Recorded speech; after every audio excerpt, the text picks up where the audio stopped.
Voici donc maintenant la finale de ce tournoi olympique de hockey sur glace entre les soviétiques en maillot rouge, en maillot sombre, qui ne joueront qu'à 4 au début de cette deuxième période, puisque l'un des leurs, Davidov, est en prison pour 2 minutes.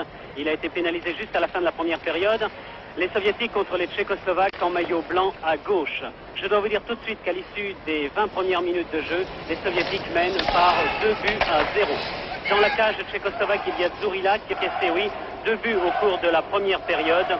But marqué par le numéro 9, Blinov, sur passe de Petrov au bout de 5 minutes de jeu, et par Mikhailov, le numéro 13, sur passe de Blinov, après 13 minutes et 12 secondes de jeu, alors que Firtsov, le meilleur attaquant soviétique, se retrouve arrière, à terre, après un petit accrochage avec Yaroslav Olik.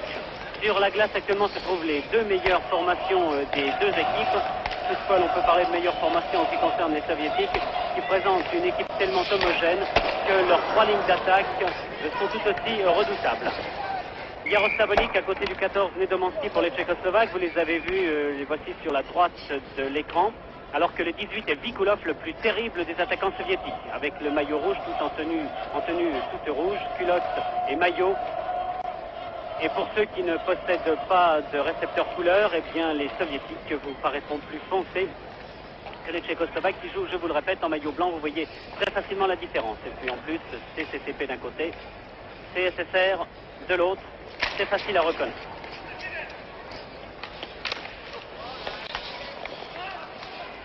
C'est la finale de ce tournoi, alors que de très loin maintenant, Tachnar a tenté sa chance. Mais le gardien soviétique, Tretiak, ne s'est pas laissé surprendre. C'est Tretiak en effet qui garde les buts, c'est un jeune joueur de 20 ans. Tretiak qui appartient au club de l'Armée Rouge et qui remplace depuis cette année le fameux Konovalenko dans les buts soviétiques. Konovalenko qui a perdu sa place lors du tournoi de Moscou au mois de décembre dernier en concédant 3 buts en une seule période à la jeune équipe finlandaise.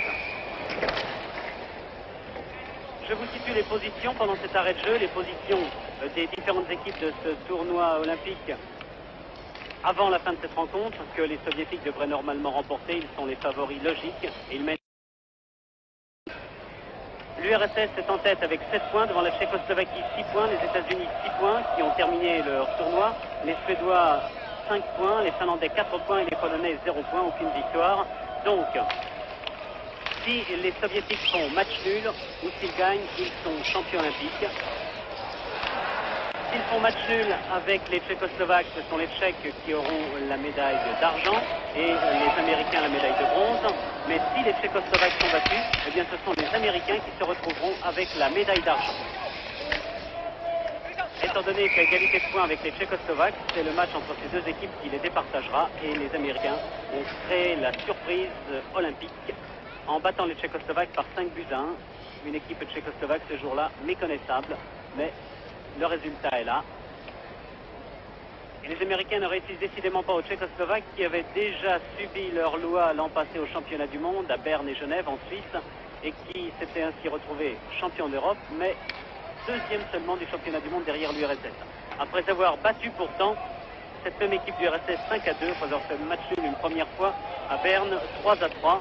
3 à 3, ce fut d'ailleurs un match extraordinaire, l'un des meilleurs matchs de ces 10 dernières années.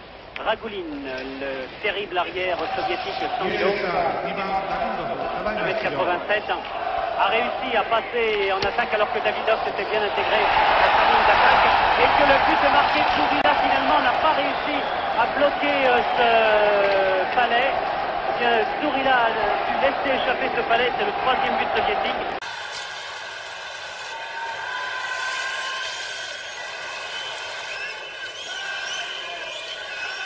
C'est une surprise, on pensait qu'il était bloqué après 2 minutes et 5 secondes de jeu dans la deuxième période. Les soviétiques mènent par 3 buts à 0. Eh bien, cette fois, la cause est entendue sur ce tir de Firtsov. Ce tir terrible de Firtsov sur une passe de Davidov. On n'accorde pas d'assistance, je ne sais pas si on va accorder une assistance à Davidov, mais c'est lui. Firtsov, oui. No assist, c'est bien si, il y avait quand même une très belle passe de Davidov. Et donc, après 2 minutes, il l'avait bloqué sur la main, ce palais, il ne l'avait pas tout à fait bloqué, puis il lui a repassé par-dessus l'épaule. Dzurilla n'a pas de chance et la cause semble être entendue maintenant. Les Soviétiques vont être champions olympiques. À moins d'un extraordinaire retournement de situation, on ne sait jamais. Après tout, Blinov. Mikhailov qui est arrêté d'extrême justesse par Martinietch. Sachny essaie d'arrêter Petrov à son tour. Martinietch a bien failli reprendre, Robichevski n'a pas pu et c'est Martinietch qui se lance à la contre-attaque avec Linka. Le grand Linka, 21 ans, 1m90 ou 87 ou 8. Et c'est Mikhailov pour les Soviétiques qui a repris. Mikhailov qui avait été blessé contre les Suédois, qui a fait sa rentrée hier et qui joue aujourd'hui. Oh là là, cette occasion manquée par Petrov. Petrov qui avait déjà laissé passer une occasion comme ça dans la première période. Mikhailov est encore bien placé devant Dzurilla. Mais le palais envoyé par Bluff était allé trop haut. Et c'est Sachny et Bednar qui le bloquent contre la balustrade et qui empêchent Petrov d'en profiter. Sachny, le numéro 12. Un jeune joueur de 23 ans de Pardubice. Les Tchécoslovaques sont des joueurs beaucoup moins athlétiques que les Suédois par exemple, mais ils patinent très très vite. Ils se trouvent bien, leur passe arrive bien, les joueurs sont toujours lancés, sont toujours en mouvement. Et les Soviétiques, eux, vous connaissez leur jeu. Un jeu collectif remarquable. Il est vrai que la plupart des joueurs appartiennent au club de l'armée. Ils se connaissent très bien. Et leur jeu est fait d'une série d'automatismes contre lesquels aucune équipe du monde ne peut rien. Seuls les Suédois ont réussi à les tenir en échec au cours de ce tournoi, 3-3. Avant de connaître deux désillusions, les Suédois face aux Tchécoslovaques dans les dernières minutes. Et face aux Finlandais tout à l'heure, dans les dernières minutes également, vous l'avez vu.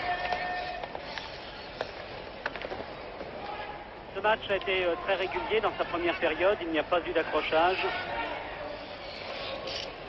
Les deux équipes se connaissent bien. Sachnar relance, mais n'importe comment en avant. Alors que Nedomanski, au centre de la patinoire, n'a pas réussi dans ce tournoi olympique des exploits comparables à ceux que nous lui avions vu faire au cours des championnats du monde précédents. Changement de joueur, c'est Kouskine, le capitaine, c'est le numéro 4 que vous avez vu sortir chez les Soviétiques, alors que nous allons avoir maintenant sur la glace Sirtsov, le futur coach d'équipe soviétique. Sirtsov, un joueur extraordinaire de vitesse, de précision.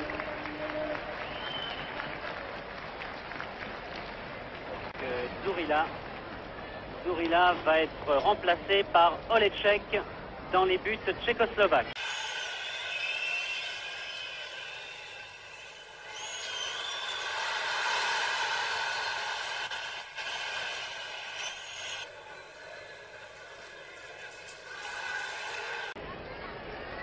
Le numéro 1 Dzurilla est remplacé par le numéro 2 Olecek.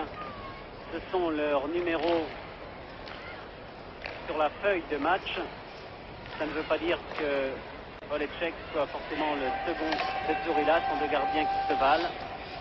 Et Dzurilla ayant concédé 3 buts, peut-être n'est-il pas dans un bon jour, et surtout ce 3 buts qu'il a complètement, là, sous vos yeux, a dû le démoraliser. Dans la zone de défense soviétique, Korda le Tchécoslovaque qui a Cherny se sont gênés. Cherny avait déjà manqué une occasion comme ça tout à l'heure dans la première période. Il était arrivé seul devant Tretiak et puis il n'avait pas pu concrétiser. Il est vrai qu'il arrivait à toute allure et qu'il est bien sûr difficile de maîtriser le palais dans ces conditions. L'arbitre américain, M. Gagnon, dirige le match avec un autre arbitre qui est allemand, M. Bader, puisqu'il faut vous le rappeler, pour ceux qui ne connaissent pas très bien le hockey sur glace, il y a deux arbitres sur la glace, vous les voyez d'ailleurs, l'américain de dos et l'allemand de face. Il y a également 6 joueurs dans une équipe de hockey sur glace, un gardien de but et 2 arrières et 3 avant. Il y a également une ligne rouge centrale qui partage la patinoire en 2 et 2 lignes bleues qui la partagent une deuxième fois, mais en 3 parties cette fois. Zone de défense, zone neutre ou zone centrale et zone d'attaque. Ce sont ces lignes bleues et rouges sur la patinoire qui permettent de déterminer si des joueurs sont en position de hors-jeu. En fait, il ne faut pas préciser le palais dans le camp adverse. Belle attaque encore de Hlinka avec Stachny. Mais comme je vous disais tout à l'heure que les passes des Tchécoslovaques arrivaient bien, pour me contredire, celle-ci de Stachny n'est pas arrivée à Hlinka. Dégagement interdit. Vous savez ce qu'est un dégagement interdit? Quand le palais franchit 3 lignes sur la glace, il y en a beaucoup des lignes, il est facile d'en franchir 3. Il y en a exactement 5. Alors quand le palais est envoyé d'un camp vers l'autre en franchissant 3 lignes, on engage à nouveau dans la zone de défense au point rouge prévu pour cela. Dans le camp d'où est parti ce palais. Hlinka. Martinez vers Hlinka. Non, il n'y avait personne encore. Il me passe un petit peu n'importe comment. Et Vikulov repart. Non, Petrov. Mikhailov avec Romishevski en arrière. Il y avait un hors-jeu. Il ne s'était pas replié assez vite, Mikhailov. Il était en position de hors-jeu sur cette passe de Romishevski. Hlinka, le numéro 21, le Tchécoslovaque, l'un des meilleurs joueurs de ce tournoi.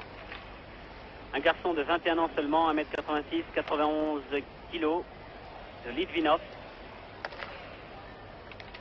Le 14, Nedomansky à gauche. Très bel athlète, habitué des compétitions mondiales, mais un peu découragé par les 3 buts concédés face aux Soviétiques, 2 en première période et 1 dans la deuxième période. Bednar.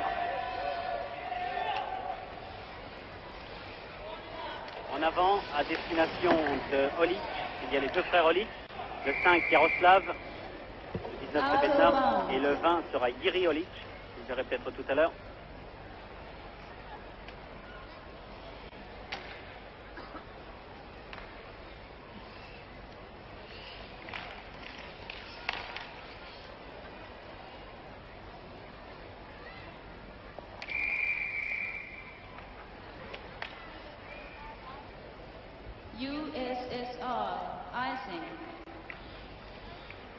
Un nouveau dégagement interdit. Et il va y avoir un engagement entre Yaroslav Olic alors que Repiak, le gardien soviétique, est aux aguets. Il va y avoir un nouvel engagement entre Yaroslav Olic. C'est produit d'ailleurs depuis. Il faut parler très vite dans un match de hockey. On n'a pas le temps de commencer une phrase que l'action est déjà ailleurs. Il faut parler très vite, il se taire. Nedomansky. Toujours. Vers Yuri Olic. Yaroslav Olic. Le joueur de Yelava. Et mal fait dans ses œuvres, mais Nedomansky n'était pas décidé à le laisser faire. Au centre de la patinoire. Toujours Nedomansky, belle passe quand je vous disais qu'ils arrivaient bien ces passes. Nedomansky qui se retrouvait en position de défenseur avait envoyé très loin en avant vers Tachnar.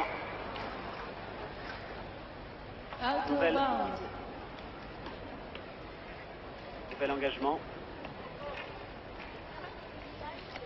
Alors que Farda revient pour la Tchécoslovaquie, numéro 11 à droite. Avec Pospichil, l'arrière très offensif que vous avez vu à gauche, le numéro 7. Et puis Korta en bas. Chez les Soviétiques, la meilleure ligne d'attaque maintenant. Avec Kharlamov, Firtsov qui engage.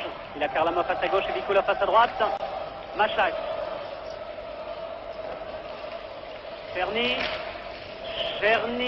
se fait prendre le palais par Kharlamov, le plus rapide de tous les patineurs soviétiques et sans doute le plus rapide de tous les patineurs sur la glace.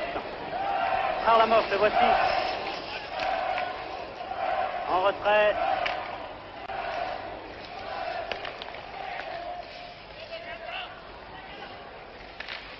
Sigankov, Kharlamov encore lui, il passe n'importe comment. Machak. Le Tchécoslovaque va pouvoir repartir. Pospichil. Pospichil affectionne les départs de très loin, peut-être va-t-il essayer d'en faire autant, non, il dégage un peu n'importe comment. Et il y a dégagement interdit, on retourne dans la zone de défense de Tchécoslovaque. Je vais vous dire encore, puisque nous voyons le gardien de but, que si le tir était arrivé sur le gardien, il n'y aurait pas eu de dégagement interdit, quel que soit le nombre de lignes franchies, puisque le territoire de but est considéré comme un mur en quelque sorte, tout ce qui passe au-dessus ou au niveau des buts n'est pas considéré comme ayant franchi la ligne du fond. L'arbitre américain Bader entre Hlinka à gauche et Petrov à droite. Les soviétiques en maillot sombre, je vous le répète, mènent par 3-0 après 7 minutes et 15 secondes de jeu dans la deuxième période. Les soviétiques ont assez d'un match nul pour remporter ce tournoi olympique, mais ils ont déjà concédé un match nul à la Suède et ne veulent pas en concéder un deuxième au Tchécoslovaque. Korechovski en avant vers Martiniec. Ça y est. Stachny derrière. Martiniec s'est écroulé par Petrov, mais en fait c'est lui qui est tombé tout seul. Il récupère quand même le palais. Hlinka Martiniec. Il est bien qu'il y allait plutôt ce tir de Stachny. Sur ce tir de Stachny, je croyais bien que Tretiak allait être battu, mais il a trop croisé son tir. Martiniec encore, non. Hlinka. Stachny vers Hlinka sans doute à droite, non vers Martiniec plutôt derrière lui. Ah, il aurait mieux fallu passer à Hlinka sur la droite, c'est qu'il y avait le champ beaucoup plus libre. Petrov, Mikhailov. Linov. Ah, ces trois-là, ils s'entendent très bien aussi. Mikhailov encore. Non, il n'a pas réussi à le reprendre, il était pourtant bien placé pour Jenny Olecek. Et c'est Jiri Olic qui va pouvoir repartir.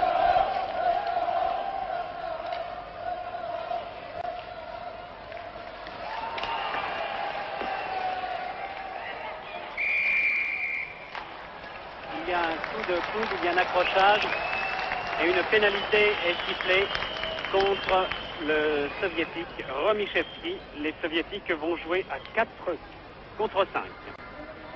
Après 8 minutes et 34 secondes de jeu également.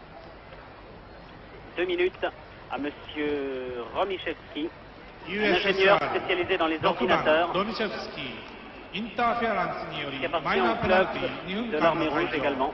C'est l'un des vétérans, c'est le vétéran même avec Firtsov et Ragulin de cette équipe soviétique. Il a 32 ans. Number 6, Romichevski, for interference. Time 8 minutes 34 seconds. À 4 contre 5, à 5 contre 4 plutôt, les Tchécoslovaques vont essayer. D'ailleurs, vous voyez, Nedomanski est venu sur la glace aussi. Les Tchécoslovaques vont jouer à 5 attaquants, à 4 attaquants plutôt, avec Nedomanski qui se trouve là en position de défenseur. Ah là là, Korta était bien placé là avec les deux Olic. Korta encore. Il faut se dépêcher, 2 minutes, ça passe vite. Korta toujours, mais il n'y a personne au centre. Que font les Olic? Il devrait venir gêner un petit peu plus. Tir de loin de Korechovski, oh là là, il était très puissant. Nedomanski va recommencer encore. Non, il préfère repasser à Korta. Les deux Olic se sont bien placés au centre de la patinoire. Korechovski, Nedomanski.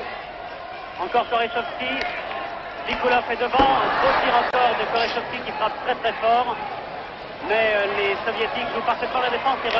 Ah, il est dommage que vous ne puissiez pas voir tous les accrochages qui se passent au fond juste devant le gardien entre Olic et les défenseurs soviétiques. Jiri Olic qui va passer en retrait peut-être, voilà, Korechovski tire encore de loin. Jiri Olic aux prises avec Zigankov, le palais n'est plus jouable et Ragulin était venu pour protéger son coéquipier Zigankov.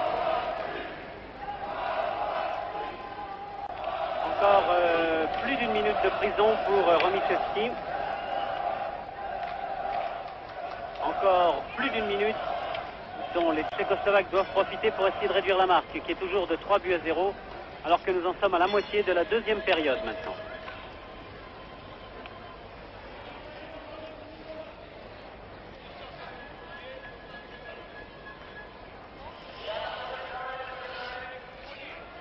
Korta de dos avec Davidov, le 8 tchécoslovaque et les 2 soviétiques.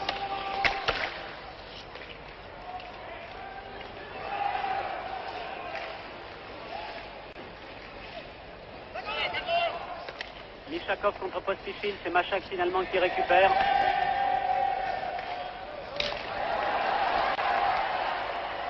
Pospichil Je me disais qu'il affectionnait ses montées offensives. C'est reparti par Yakouchev, dégagement interdit. USSR, Tretiak. icing. Un excellent gardien de but, 20 ans, je vous l'ai dit. Sa mère jouait aussi au hockey sur glace il y a une trentaine d'années. Son père aussi, il a de qui tenir, alors que Romichevski est en prison, il n'en a plus que pour une quinzaine de secondes. Et les Tchécoslovaques ne vont pas profiter de cet avantage, à moins que sur cet engagement entre Farda et Firtov. Et Maltsev plutôt. Et puis, USSR 6番ロミシェフスキーただいま出場。 non, ça y est, Romichevski est revenu sur la glace maintenant et il s'en est fallu de peu que Tretiak ne soit battu. Matak. De très loin, il a raison, il faut tirer, mais c'était quand même un peu loin pour surprendre l'excellent Tretiak. Petrov, hors-jeu de Michakov. USSR, offside. Michakov, un joueur très vif, c'est un officier aussi, qui joue au club de l'Armée Rouge.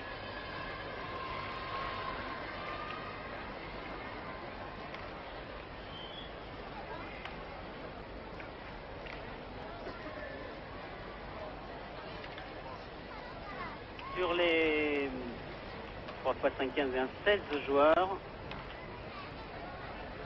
que vous voyez évoluer, ou que vous avez vu, dans l'équipe soviétique, il y en a 13 qui appartiennent au club de l'Armée Rouge. Seul Yakouchev et du Spartak de Moscou, Maltsev et Davidov, c'est Dynamo. De toute façon, tous des joueurs moscovites. À Moscou, le hockey est devenu le sport numéro 1.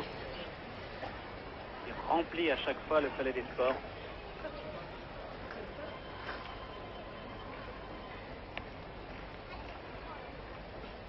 C'est dommage qu'il y ait déjà 3 buts d'écart entre ces deux formations, car nous aurions vécu sans doute un match d'une plus grande intensité.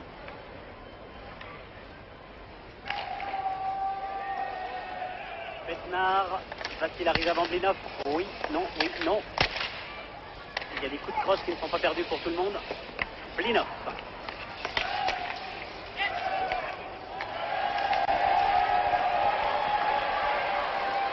Martinez sur Linka.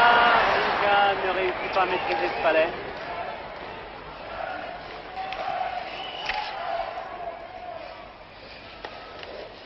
Korechowski, Stati. Avec Martinez à sa droite et Linka à sa gauche. Stati tout seul. Martinez. Stati encore. Martinez. Linka. Voilà. Korechowski était bien placé.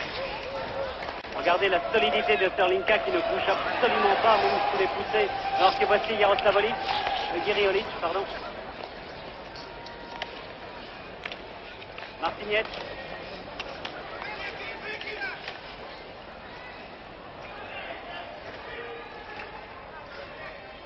Nouveau dégagement interdit. Malgré Bednar. USSR, icing. Et de toute façon, il n'avait pas intérêt à le récupérer. Il vaut mieux engager dans la zone de défense soviétique plutôt que partir de sa propre défense. Encore 7 minutes à jouer dans la deuxième période et toujours 3-0 pour les soviétiques. Champions du monde depuis 1963 sans interruption. Champion olympique en 64 et en 68. Il avait déjà été une première fois en 1956 à Cortina d'Ampezzo. Ils avaient été battus par les Américains, devancés par les Américains, exactement à Squaw Valley. C'est les Américains qui avaient été champions olympiques en 1960. Et qui vont se retrouver sans doute deuxième cette année, à la surprise quasi générale. Il est vrai que pour une fois, les Américains avaient préparé leurs joueurs. Depuis le mois de juin, il y a eu 45 matchs de sélection aux États-Unis pour trouver une équipe. Et sur la quinzaine de joueurs présentés par les Américains dans cette tournoi olympique, il y avait 7 anciens et 10 nouveaux qui, avec leur qualité de vitesse, de solidité, leur virilité même aussi, ont perturbé le jeu de certaines formations, en particulier des Tchécoslovaques qui sont battus 5-1. Tchécoslovaquie-URSS, depuis 4 ou 5 ans et pas toujours pour des raisons purement sportives, c'est ce que l'on voit de plus passionnant en hockey sur glace. Les Assaporos, à l'image de leur vedette, le numéro 14, Nedomansky, le Tchécoslovaque en blanc, ne sont pas très inspirés. Ils viennent d'être battus sévèrement par les Américains 5-1, alors que les Soviétiques n'ont concédé qu'un match nul, 3-3 aux Suédois. Au milieu de deuxième quart-temps, l'URSS mène déjà par 3-0. Tir du redoutable Maltsev. Et puis, Yakoussev a gêné Olecek, le gardien adverse, et Mishakov a repris 4-0 pour l'URSS. L'URSS est...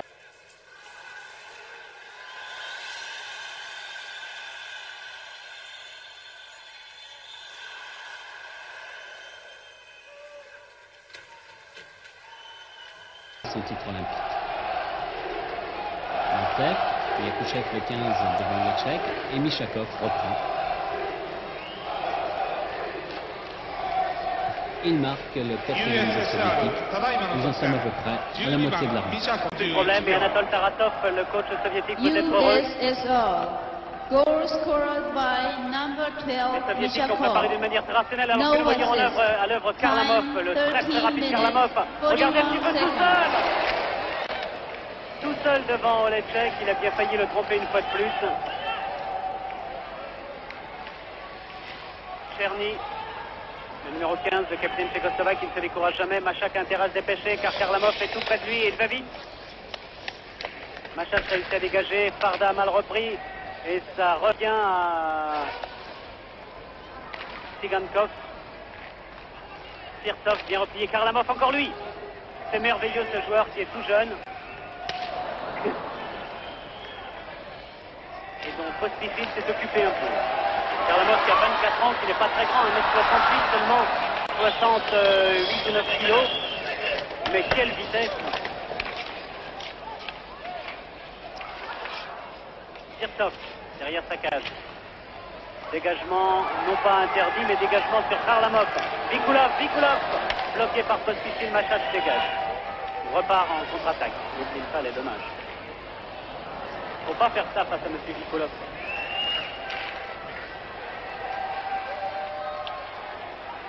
Korsa essaie de passer entre les jambes de Ragulin.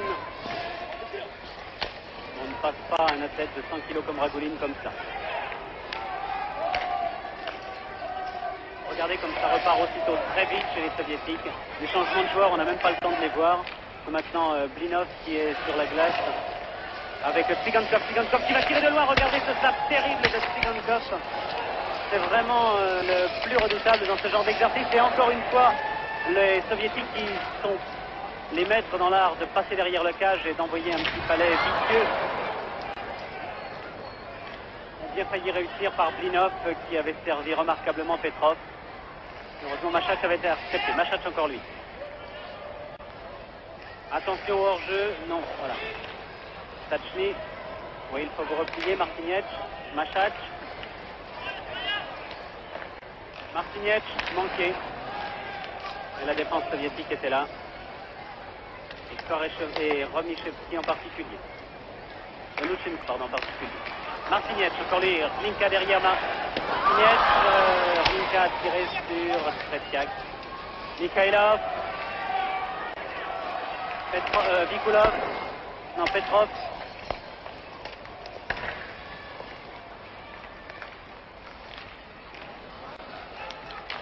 Korechowski, très beau tir de Korechowski de loin. Out of bounds. 3 minutes à jouer encore dans cette deuxième période. Et Nedomansky revient sur la glace avec Yaroslav Olic et Yuri Olic. Et également Bednar et Tachnar. Le coach soviétique en pullover de dos, Anatoly Tarasov, l'un des entraîneurs les plus célèbres d'Union soviétique, qui est d'ailleurs assisté dans ses fonctions de coach de cette formation soviétique par Firtsov lui-même. Firtsov qui n'est pas le capitaine, le capitanat est attribué à Kouskin, le numéro 4 soviétique. Et Kirstov est d'ores et déjà le coach adjoint de Tarasov. Justement, on peut parler le capitaine.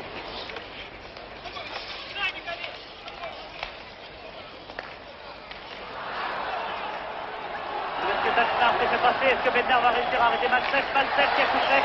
Tir de Maltsev à côté. Peut-être que parti Robin, Maltsev encore lui. Il sait bien, il est sorti imprudemment au Tchèque. Il a quand même réussi à bloquer ce palais. Yakouchev était déjà sur lui. Maltsev, le numéro 10. Il avait été le meilleur joueur des derniers championnats du monde. Un garçon tout jeune aussi, il n'a que 22 ans et c'est l'un des seuls, vous voyez, c'est lui le 10. C'est l'un des seuls à ne pas appartenir au club de l'Armée Rouge et il est au Dynamo de Moscou. Encore 3 minutes à jouer.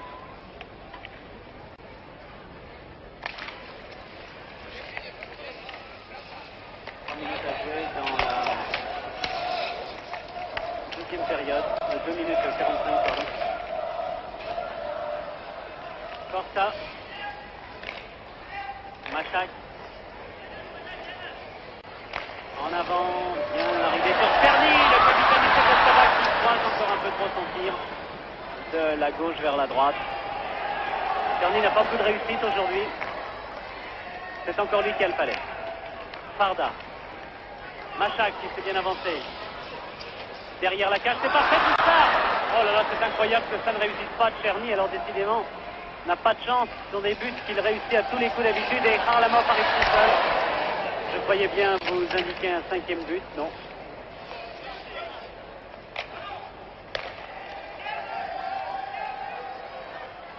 Farda encore. Ragulin vers Kharlamov. Kharlamov avec Vikulov qui va se trouver devant la cage. Il préfère créer. Farda reprend. Dégagement interdit. Encore 1 minute 40. 4-0 toujours pour des Soviétiques qui peuvent être satisfaits. Tenus en échec par la Suède. Ils ont réussi à remporter toutes leurs autres rencontres. Je m'avance un petit peu peut-être, mais on ne reprend pas 4 buts aux Soviétiques. Même quand on s'appelle Nedomansky, Tcherny, Hlinka, Ochalik, Koreshkovski, Pospichil, Tachnar ou Bednar. Linov.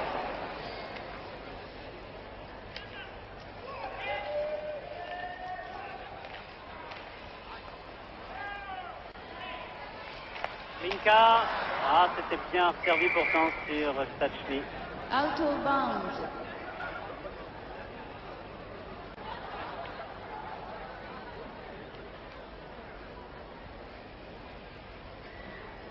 Tretiak, le jeune gardien soviétique, est très calme, très sûr.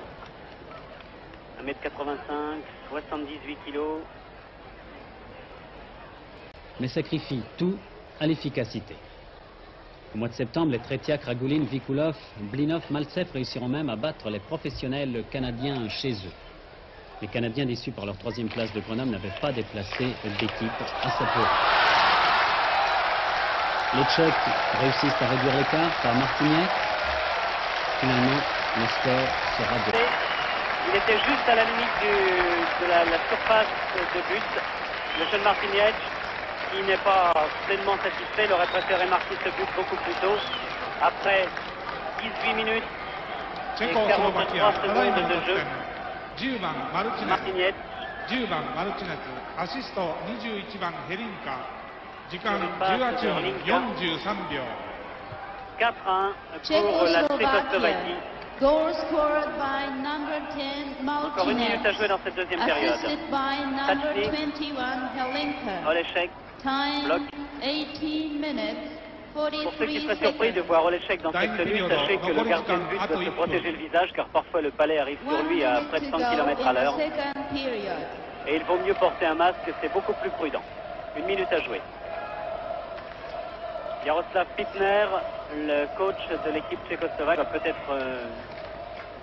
retrouver un certain espoir.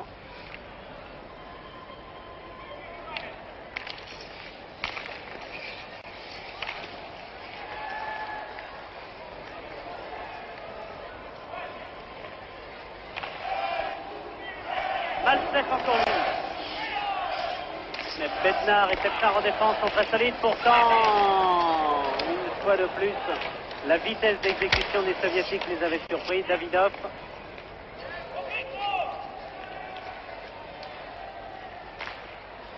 Tire de très loin de Nedomovski qui n'est pas parti. Et c'est Machat qui va se porter à l'attaque à son tour.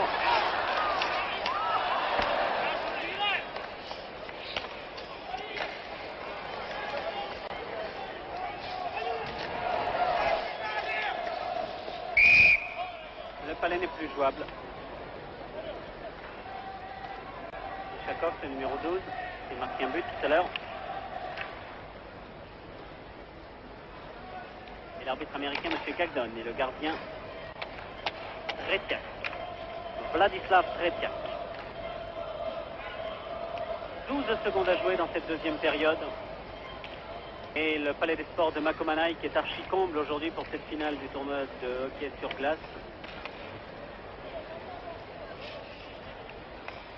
Ravis, les spectateurs sont ravis d'assister à ce match, mais ce qui nous a surpris un peu dans ces rencontres de hockey sur glace, c'est le manque de réaction parfois du public japonais. Qui apprécie, mais en silence. Les réactions que vous entendez viennent de la part des supporters des deux formations et non pas de l'ensemble du public. Kirtov, le numéro 11. Il n'est pas pressé d'engager contre Yaroslavolic. Le A qu'il a sur son maillot veut dire que c'est l'un des assistants. Il y a dans une formation équipée les deux assistants. Ce sont les seuls joueurs habilités à discuter avec l'arbitre en cas de contestation. Il pourra bien y en avoir là une contestation entre Tsigankov et Yaroslavolic. Mais finalement, non, tout se termine très bien à l'issue de la deuxième période. 4-1 donc pour les Soviétiques contre les Tchécoslovaques.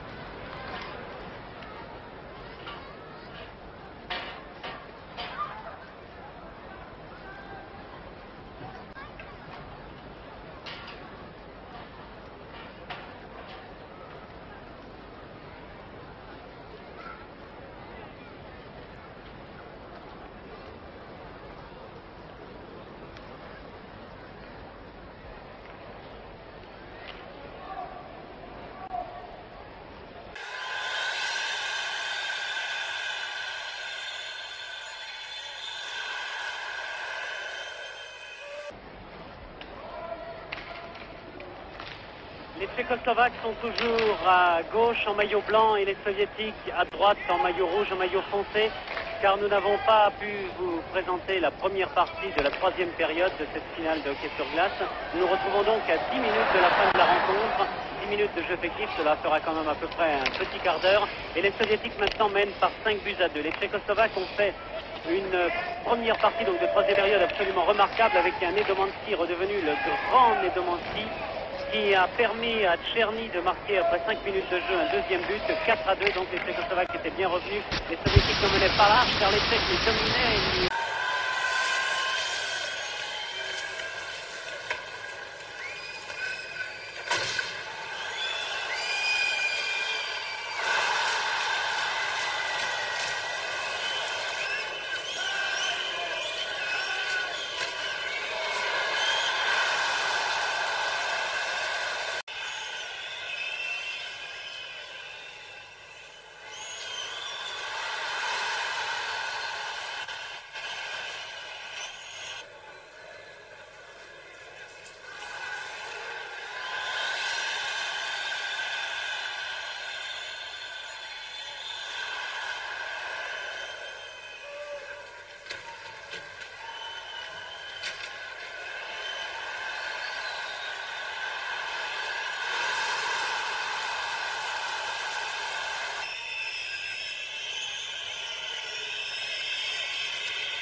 à faire un nouvel engagement.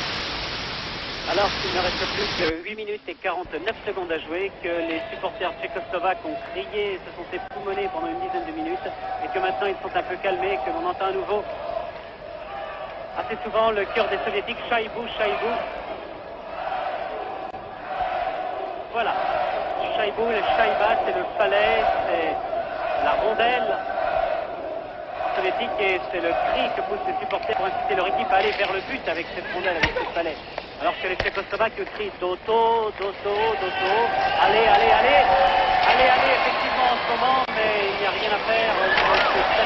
C'est arrêté Martinez, pourtant, Linka encore, Linka sur Tachi, non, Tretiak a bien dégagé, a bien arrêté. Tachi encore pourtant sur cette passe hasardeuse de la défense soviétique. Mikhailov va pouvoir repartir, Mikhailov tout seul alors que les soviétiques ne prennent plus de risques, ils resserrent leur défense. Ils préfèrent tirer de loin, même si ce palais n'est plus jouable ensuite, plutôt que de dégarnir leur défense. C'est Oletchek qui est maintenant dans les buts tchécoslovaques, vous le savez, depuis le milieu de la deuxième période, après que Tsourila est encaissé 4 buts. Ledomonski, je vous l'ai dit, il a fait 10 minutes remarquables tout à l'heure, il était partout sur la glace, personne ne pouvait l'arrêter. Il va encore essayer de mener son équipe non plus vers la victoire maintenant, même le match nul semble impossible puisqu'il ne reste plus que 8 minutes quand même. Les Tchécoslovaques devront donc se contenter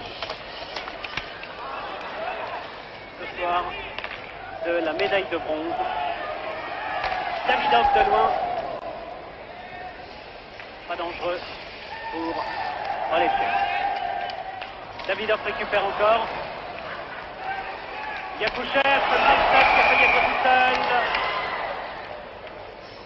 Mais il était tellement bien seul qu'il était même hors jeu. USSR, offside. Et il ne reste plus que 7 minutes et demie maintenant de jeu. Nous allons pouvoir tirer les conclusions de ce tournoi de hockey sur glace. L'équipe polonaise a éliminé l'Allemagne en phase éliminatoire. Elle s'est qualifiée pour le groupe A, la phase finale de ce tournoi olympique. C'est une excellente performance. Les Polonais ont dû être les premiers surpris de leur défaite sur l'Allemagne 4-0. Par la suite, ils n'ont concédé que des défaites, 14-1 en particulier contre la Tchécoslovaquie. Mais les Polonais ont réalisé quand même un bon tournoi, puisque par exemple, ils ont été battus ensuite par les Suédois. Sur une marque assez limitée de 5-3. Surprise donc pour eux de ce tournoi en finale et bon résultat. Ils sont 6e de ce tournoi avec 0 points. En 5e position avec 4 points les Finlandais. Les Finlandais n'ont pas eu de chance dans leur premier match du tour final contre l'Union soviétique.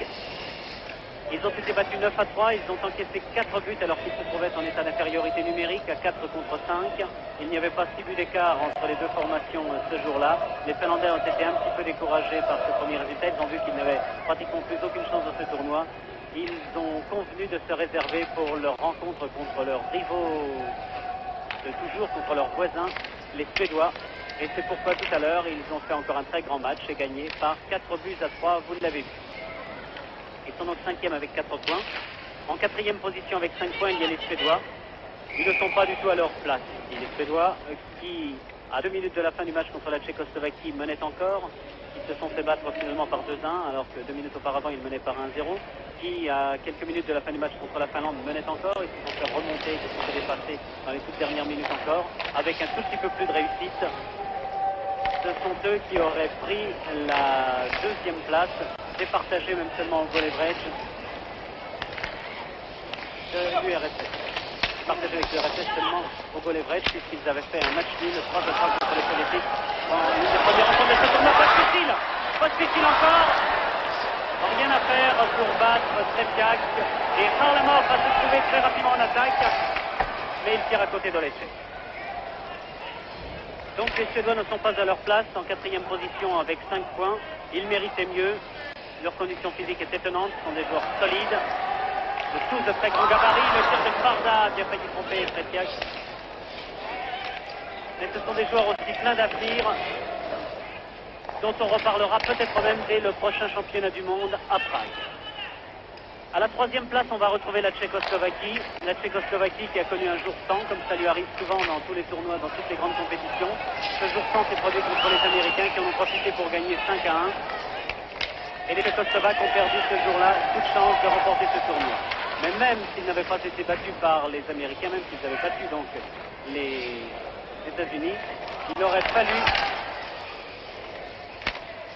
que la Tchécoslovaquie triomphe aujourd'hui de l'URSS pour obtenir la médaille d'or. Vous voyez que ce n'est pas le cas. C'est vrai que s'ils avaient lutté vraiment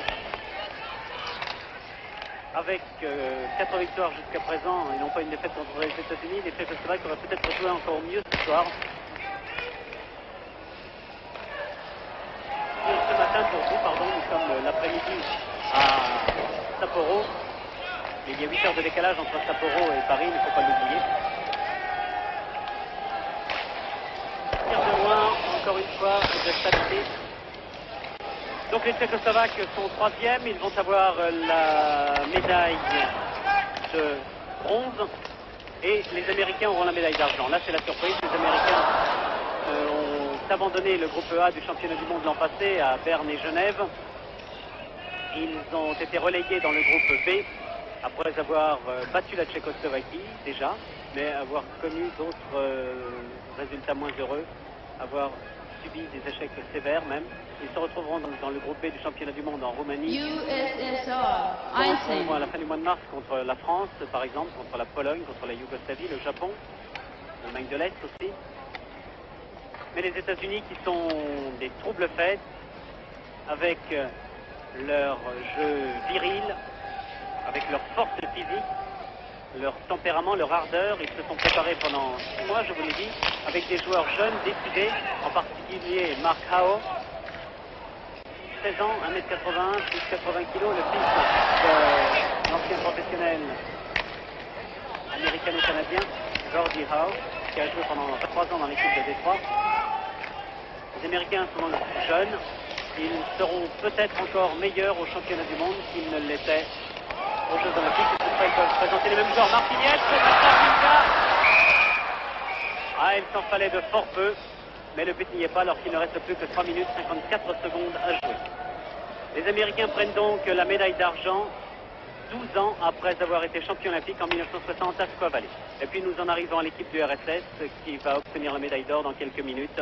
Les Soviétiques, grâce à leur préparation intelligente, sont arrivés en forme au bon moment.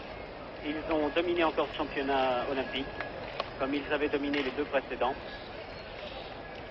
Bien qu'ayant subi un demi-revers face à la Suède, un match nul 3-3. Mais en 1968 à Grenoble, souvenez-vous, ils avaient été battus par les Tchécoslovaques il y a juste 4 ans, le 15 février. Ils avaient été battus par les Tchécoslovaques 5-4, ce qui ne nous avait pas empêché d'obtenir déjà la médaille d'or. Voilà donc le bilan de cette compétition olympique. Nous pouvons dire que le jeu n'a pas toujours été de très bonne qualité. Les joueurs européens ont seulement gagné depuis 4 ans en virilité. Mais sur le plan technique, il ne semble pas qu'il y ait eu d'amélioration et c'est la raison pour laquelle les Soviétiques sont toujours les meilleurs techniciens. Ce sont eux les plus homogènes, ce sont eux qui ont le jeu collectif le mieux coordonné, les automatismes les plus parfaits et ce sont eux qui logiquement remportent donc ce tournoi olympique. J'ai à côté de moi l'un des membres de la délégation française qui s'intéresse particulièrement au hockey, le patineur Jean-Roland Racle, qui a fait une bonne exhibition avec Florence Kahn dans l'épreuve des couples. Jean-Roland, vous avez suivi toutes les rencontres de hockey. Absolument toutes les rencontres. Et ça vous a passionné, vous vous intéressez vraiment de près au hockey? C'est vraiment le sport d'équipe par excellence, alors que nous avons fait voir M. Yaroslav Yeriolic se présenter seul devant Tretiak. Oui, c'est vraiment le sport d'équipe par excellence.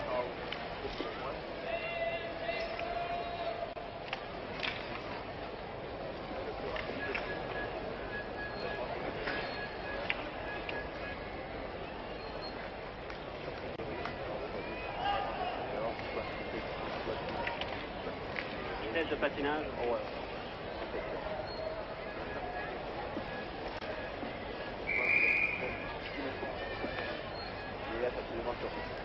Oui, c'est vrai, et un Kharlamov en particulier, il patine aussi vite qu'un patineur de vitesse.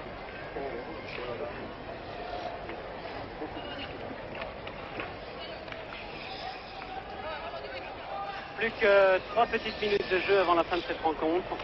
5-2 toujours pour les Soviétiques, qui n'ont été battus qu'à 5 reprises depuis 11 ans en championnat du monde ou dans les épreuves olympiques. 5 reprises par les Tchécoslovaques en 61, en 68, en 69, 2 fois, et puis l'an passé, une fois à Genève. La cause est entendue maintenant, la fin du match est bien sûr moins intéressante. Les Chaïbou redoublent. Le 9, Linov entre au vestiaire comme le 13, Mikhailov, alors que nous voyons revenir sur la glace le 18, Vikulov, le meilleur attaquant du championnat soviétique, à droite de votre écran, qui va engager contre Farda, le tchécoslovaque. Farda qui joue à Brno et qui est un joueur de la génération d'Ivan Gurika et Paul Lang, qui sont maintenant les beaux jours de l'équipe de France, de l'équipe de Chamonix pour Gurika et de l'équipe de Viry-Châtillon pour Paul Lang. Je pense que les hockeyeurs français sont nombreux à regarder cette finale aujourd'hui. Ils en tireront quelques leçons sur le plan de l'organisation du jeu, sur le plan de la vitesse d'exécution, cela dit avec un certain sourire à leur intention. Ils en sont à leur début. En quelque sorte, l'équipe de France est repartie il y a 2 ans. Elle a fait déjà des progrès énormes. Elle va prendre encore une bonne leçon au prochain championnat du monde du groupe B. Et les Français, sous la direction de Pete La Liberté et du directeur technique des sports de glace, le colonel Courbe-Michelet, avec le président de la commission de la glace, M. Ferrand, sont en train d'effectuer une belle remontée qui les amènera sans doute en bonne place sur le plan européen et mondial dans 3, 4, 5 ans. Sans plus qu'un travail important est fait en France en profondeur.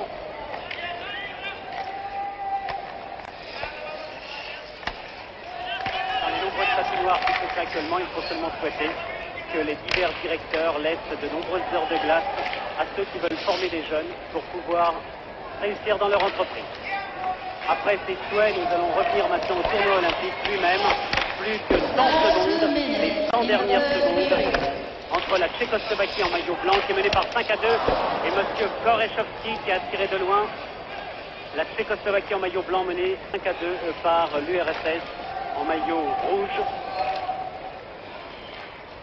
Les Soviétiques ont remporté là leur 4e titre olympique. Stachny, Gorechovski, rien à faire. Petrov qui repart. Dégagement interdit. 80 secondes à jouer.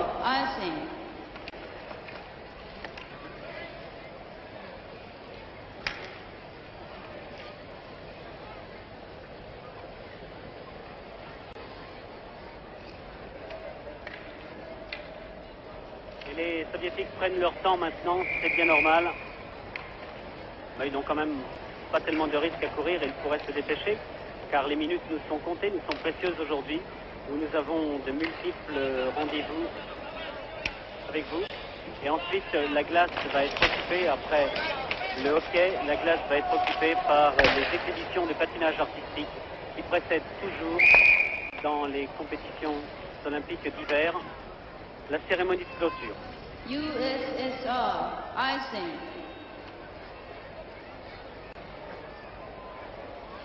Encore un dégagement interdit, ils vont se multiplier dans ces 72 dernières secondes.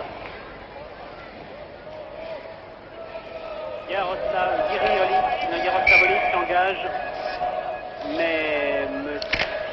Yakoutchev était trop avancé vers les Domanski. On recommence.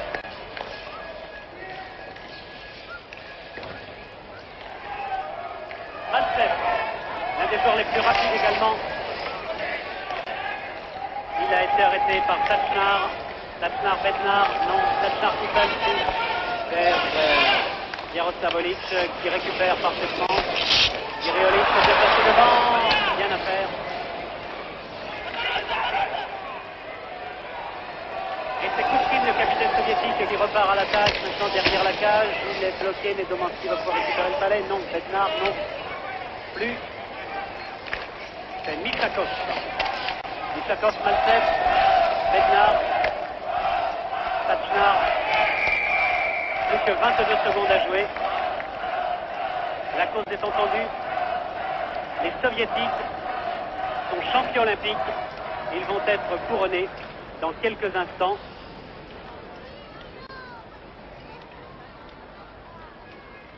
Alors qu'à côté de moi arrive également Richard Tourne, le patineur de vitesse qui s'est beaucoup intéressé aussi à ces matchs de hockey.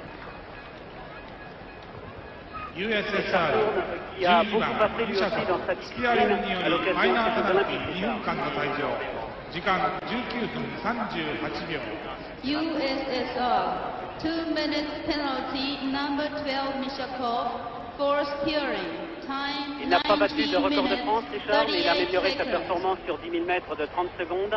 Et les Soviétiques vont terminer à 4 contre 5, puisque Michel... Slovaque. Quelques semaines plus tard, les Tchèques allaient prendre leur revanche à Prague, au championnat du monde, et mettre fin à 12 années de suprématie soviétique. Mais il faut bien dire qu'à Sapporo, on n'a pas retrouvé la même intensité, le même beau jeu qu'à Grenoble. Le hockey avait été la révélation des Jeux Olympiques de 68. Il n'a pas tenu toute cette promesse en 1972. Sauf en France, il se développe à la vitesse grand V, même si...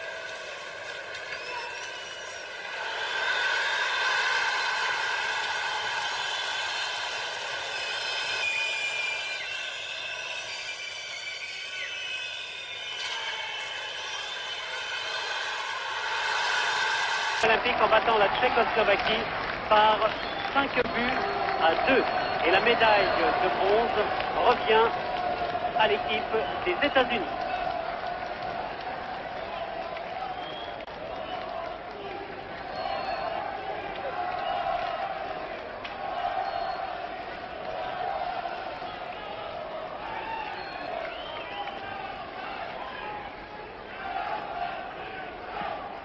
USSR 対チェコスロバキア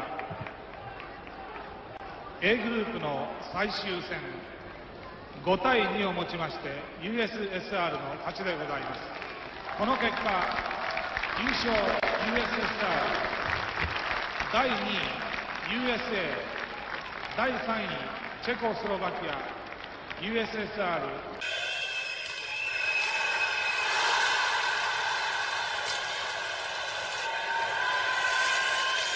USA チェコスロバキアの順で第1位から第3位までが決定いたしました。